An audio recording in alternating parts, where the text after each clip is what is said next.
Who the fuck is he? Tell me who he is right now. I don't know, a fucking Beekeeper. So it looks like the buzz around The Beekeeper wasn't just hype. Now it's official. The Beekeeper 2 is happening, and Jason Statham's all set to return for another round. When the original dropped back in January 2024, nobody was really expecting it to become such a big deal. It seemed like just another straightforward action movie with Statham playing Adam Clay, this ex-member of a mysterious group called the Beekeepers who goes on a savage revenge spree after someone close to him gets ripped off by a scamming operation. Even though it didn't exactly kick off with a ton of promotional fireworks, the movie knew exactly what it was doing. It kept things simple, stuck to solid action beats, and let Statham do what he does best. Before long, it became the first surprise smash hit of 2024. Unlike a bunch of other modern action flicks that try way too hard and come off a little cheesy, The Beekeeper actually earned some decent critical praise. People loved how it was brisk, tight, and didn't waste time with fluff. Statham's cool, relaxed performance was another major highlight. Rotten Tomatoes scores reflected that, with critics generally giving it a thumbs up. But more than the reviews, it was the audience turnout that mattered most. The movie crushed it at the box office, blowing past key milestones in those early months of 2024 and sealing its place as a legit blockbuster.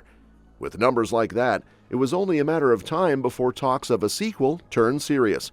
And finally, after what felt like ages of waiting, we've got confirmation that The Beekeeper 2 is on its way. It took over a year, but news finally broke in February 2025 that the sequel was officially greenlit. Fans had been wondering what was taking so long, especially since the first movie was basically a license to print money. Turns out, part of the reason was a behind-the-scenes shakeup. David Ayer, who directed the first film and gave it that gritty edge, won't be returning to direct the sequel. Instead, they're handing the reins to Timo Tjahjanto. If you've watched any of his work, like The Night Comes For Us or even his upcoming Nobody 2 with Bob Odenkirk, you'll know the guy has a serious knack for brutal, kinetic action scenes. That alone is a pretty promising sign.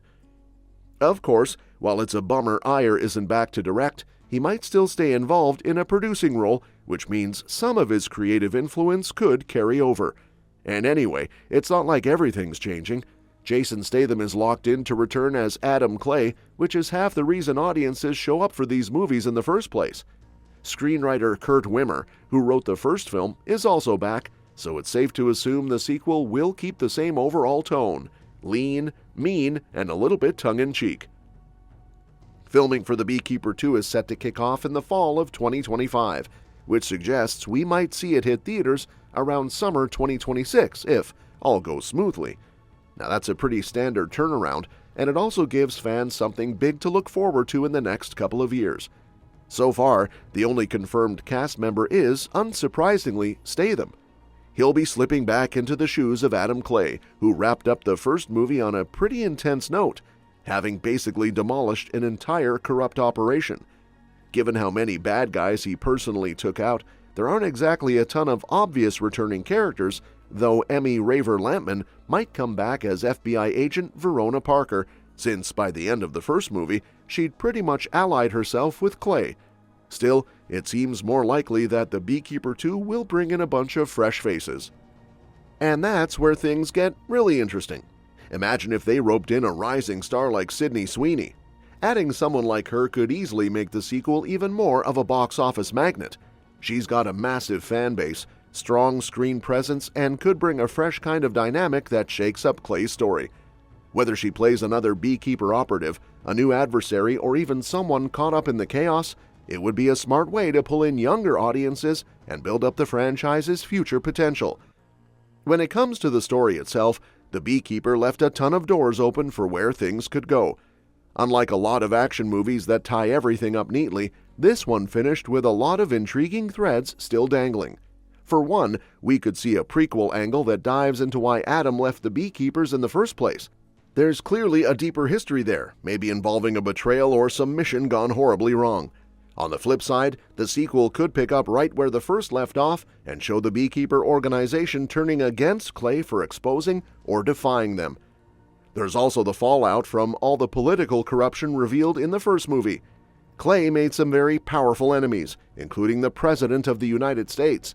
That alone could keep him looking over his shoulder. Plus, there's always the chance that someone like Agent Parker, after learning how deep the rot goes, might actually help Clay take down even bigger fish. It would open up opportunities for massive set pieces. Think White House sieges, covert ops in foreign countries, or messy urban shootouts.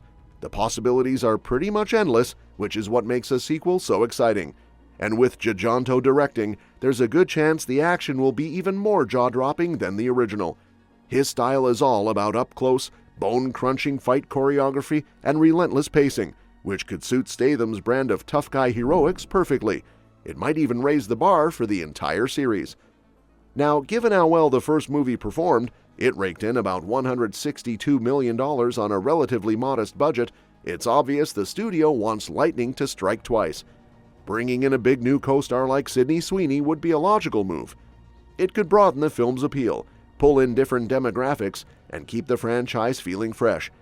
Sweeney's got enough range to play everything from a savvy hacker to a ruthless new enforcer for the Beekeepers.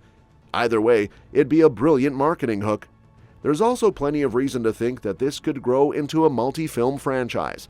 With the Beekeeper organization still mostly shrouded in mystery, the sequel could peel back more layers, showing how recruits are trained, what kind of global reach they really have, or even revealing rival groups that want to wipe them out.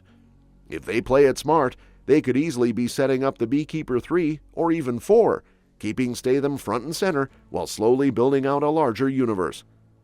On the production side, things are moving along at a healthy clip. With Wimmer writing again and filming starting soon, it looks like the studio wants to keep up the momentum. It's also worth mentioning that Statham's been on a roll lately with franchises. Fast X was huge. Meg 2 pulled in nearly $400 million, and even though Expendables 4 didn't light up the charts, the Beekeeper proved that people will still show up in droves for the right Statham vehicle. So even though a lot of details are still under wraps, it feels safe to bet that the Beekeeper 2 will stick to what made the first one work: tight pacing, clever but not overly complicated plotting, and a solid blend of gritty action with sly humor. And who knows, if this one's another smash, by the time we're talking about the Beekeeper 3, it might have evolved into one of the more consistently fun action franchises out there. So for now, fans will just have to wait a little longer to see how it all shakes out, but it definitely seems like it'll be worth it.